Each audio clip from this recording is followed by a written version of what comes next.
historic site. My name is Damian Lees, and I'll be your tour guide. And let me start with a few questions I want to ask you. So you notice we are a unit of the National Park Service, right? You saw the little arrowhead when you were coming in, right? So what that means is that we are in the same family. Have you heard of Grand Canyon National Park before? Yes. Okay, so we are in the same family. We are preserved by the same agency. So the mission of the National Park Service, right here, his mission is to preserve cultural and natural resources. Now, when I say natural resources, what do I mean by that? What do you think that means? It it comes from the earth.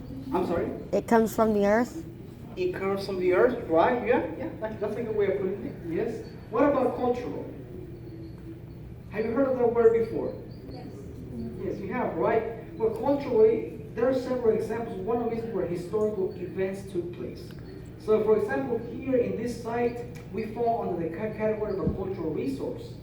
So the reason why the National Park Service preserves this building is because of what happened here 62 years ago. So, another question I want to ask you. Have you heard of the Little Rock Nine before? Yes. What do we know about the Little Rock Nine? Yes, sir.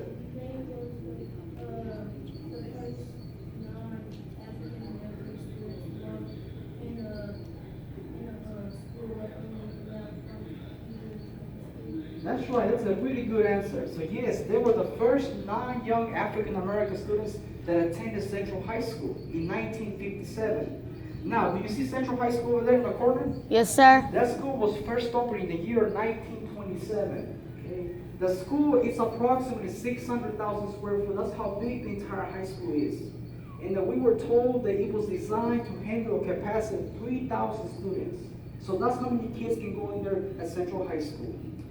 Now, to build the school, it cost $1.5 million back in the 1920s. So when that school was first opened, it was known as the nation's most expensive high school and also America's most beautiful high school for a good number of years.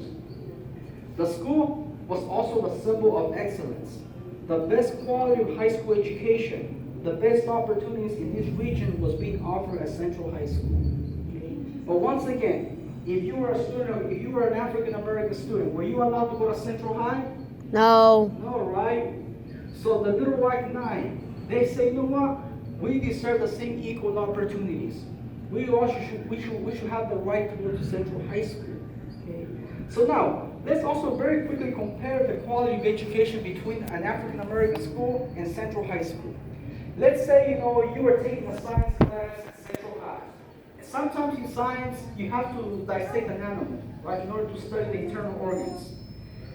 If there were 35 students, there were 35, let's say, frogs at Central High. At Horseman, the African American school, 35 students, and guess how many frogs? 1 frog, right? So now, who do you think gets to learn better? Central High School or Horseman? Central High School, right? What's the difference now? What's the difference? Yeah, they have more what? More resources, more tools, right? More frogs, right? So every student kind of gets to they receive a better quality of education. Okay? So once again, the Little Rock, they said that was not fair. They said we also deserve again the same quality of education. So that's what happens here in 1957. 9 African American students who are now known as the Little Rock Nine, they decided to integrate Central High School, right? But now, do you think the community was very happy? No. No, right? Now, do you see the man right here wearing the hat? 1, 2, 3. His name was Governor Orville Faubus. He was the governor of the state of Arkansas. He is like Mr. Hutchinson is today, right?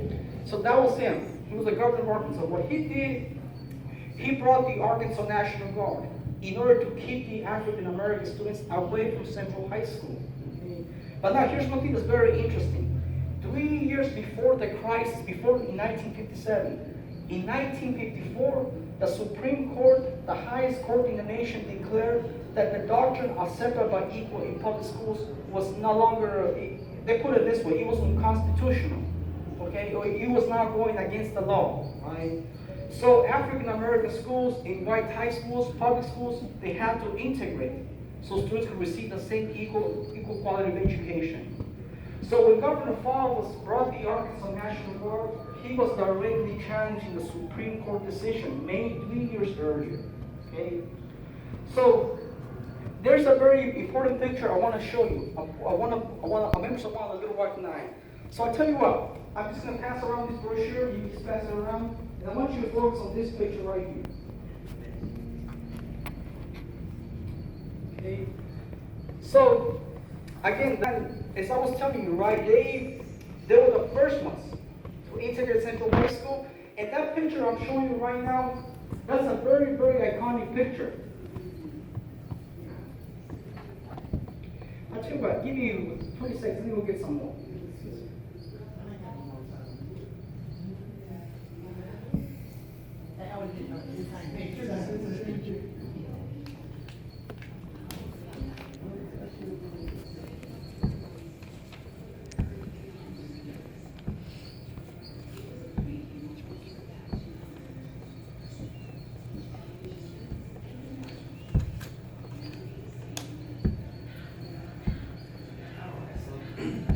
So we probably have to share with you on this side. I got it. All right. So I have that. So the picture I want you to focus on is this one right here. This one right here. Okay. So I have extra copies.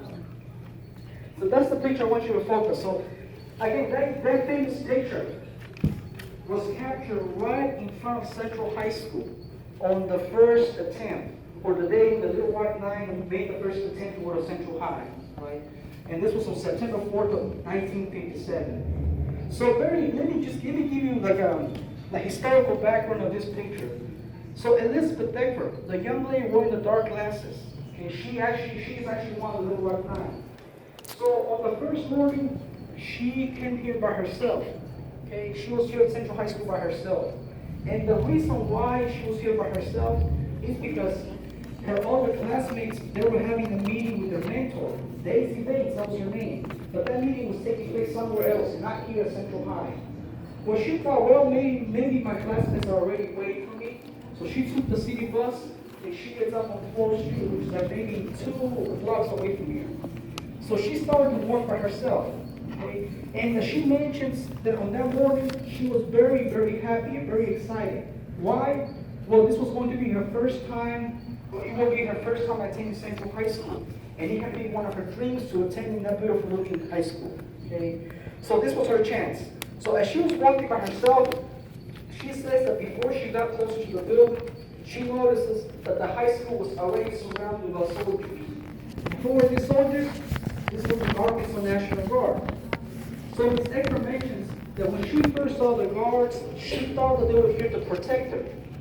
She was like, how nice of the governor to bring soldiers to protect us on the first day of school, right? Then as she continues walking, she notices also in front of the high school there was a big angry mob. Hundreds of people standing ready. You see where the truck is parked? It's right there in that area. Okay. So again, there was a big angry mob ready to protest against integration. They did not want to be African American students to go to Central High School. So again, Elizabeth Becker, her original plan was to take the main entrance, which is kind of located at the center of the facility. But she realizes that in order for her to take the main entrance, that means that she has to walk in the middle of the angry mob. So she says, I don't think it's a good idea. Let me find another entrance to the school. Okay. So right here on the north wing of the facility, there is another entrance, and she saw that one. So she decides to follow some of the white students that were taking that entrance. So as she was walking behind them, one of the soldiers told Elizabeth, you cannot take this entrance. You must go back and take the main one. So she doesn't question the soldier. She follows his orders. So she comes back this way and she starts to walk by herself in front of the building. Okay. Then as she was walking in the middle of the street, that's when the mob saw her coming.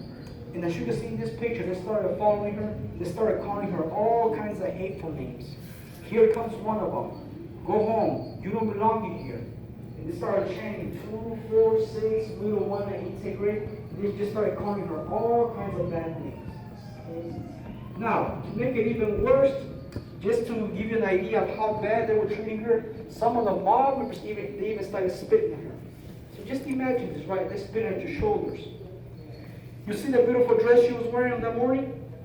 That was actually a new dress. And she made that dress for this special day. And that's how she was walking on the first day. Right? Now, another question I want to ask you. How old do you think Elizabeth Eckert was at that time? Any guesses? That's right, she was just 15 years old. So she was actually a young lady when she had to experience all these humiliations. Right? So, like I said, the mom is calling her all kinds of bad things, but then she eventually realizes that some of them were getting too close behind her. So what she does, she approaches one of the soldiers that was standing in front of the high school, and she asks the soldier the question, "Can you please give me permission to go inside of the school?" And the soldier responds to the guard, he says no. He said, "We were given orders not to allow no African American students to attend Central High School." So at that exact moment, that's when she found out that the soldiers, the main reason for being here was to keep them away, to keep the African American students away from Central High School. Okay? So Elizabeth Eckert, after being denied admission to the school, she also realized that she needs to find a place where she can be safe, at least away from the angry mob. Okay? So now, at the other end of the high school, at the end of the street, she mentions that she saw a bench. And that bench used to be a city bus stop. So she says, "If only I can make it to the bench, I will be safe." So she continues walking by herself with the mob still following her. But then she also mentions, "Before I got to the bench, as I looked around me, I saw all these mean faces, all these people giving me all these bad looks. But then suddenly out of nowhere, I saw the face of this one woman that was smiling. And she had a really, really friendly smile. So what she did, she decided to get really close to the lady, the one that was smiling. But when she got really close, what do you think the lady did? Did she help her? No, she spat on her face, which just makes the situation even much worse for the young lady. She ignores the woman and continues walking. Then she later makes a decision that instead of sitting on the bench, she says, "Let me go make a phone call so we can call somebody to come help me." Right? Again, in front of her, there was a drugstore. There used to be a payphone in there. So as she was walking across the street trying to go inside the store, when the owner saw her coming, what do you think he did? He locks the doors.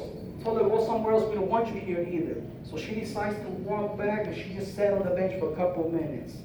And in her words, she says she was just constantly praying so there will be she was waiting for the bus, right? She was just praying there will be one that will arrive hopefully soon. Okay.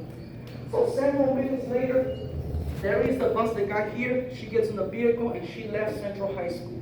Okay. And then about the same moment that she was boarding the bus, the other African American students, the ones that were having a meeting with Daisy Bates, they were also arriving to the school.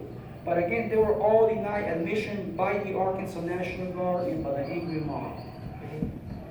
Okay, so ladies and gentlemen, that's the history behind this iconic picture of Elizabeth Eckert. And once again, it was captured right in front of the high school on the first attempt, September 4th of 1957. Okay? All right, so I'll tell you what we're going to do now. We're going to head out. We're going to make a quick stop in front of the high school, and then we're going to go inside of the building. Okay? So are there any questions so far, any clarifications before we head out? Any questions? Are we okay? All right. Okay, so just one thing I want to add. We are going to be crossing several intersections. Make sure just look both sides, and also try to stay behind me. Do not go in front of me, okay? Is that something you can do for me? Yes, sir. All right. Okay, so you can follow me this way, please.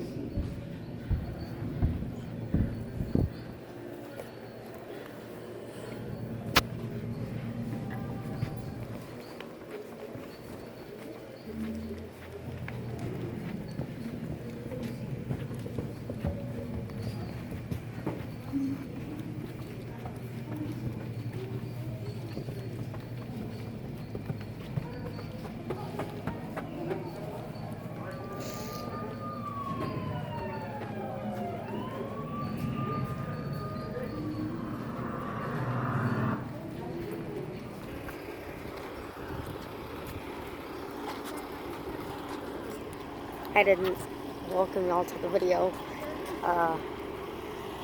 Yeah, have fun.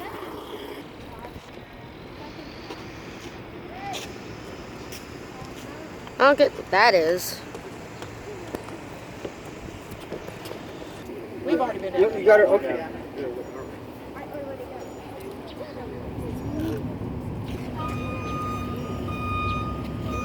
Oh my gosh. There it is, tiger. Tiger.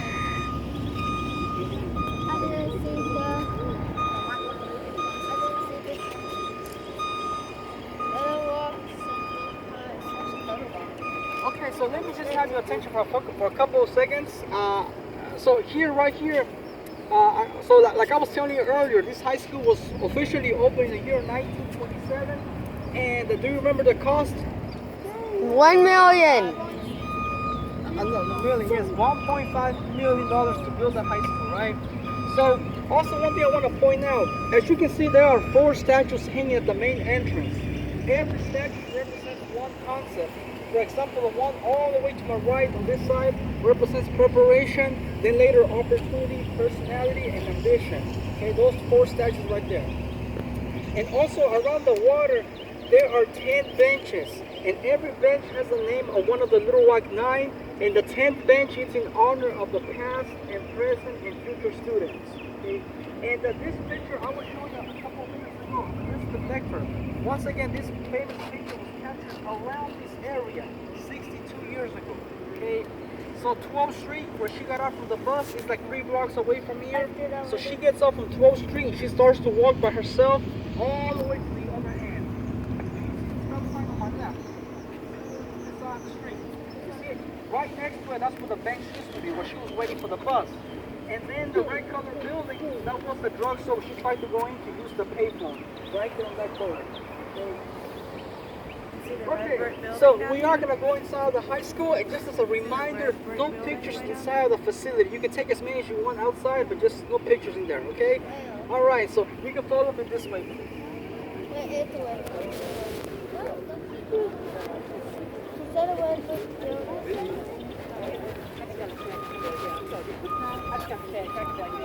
I'm keeping this recorded.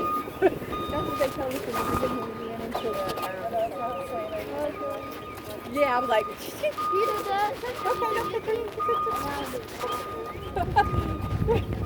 no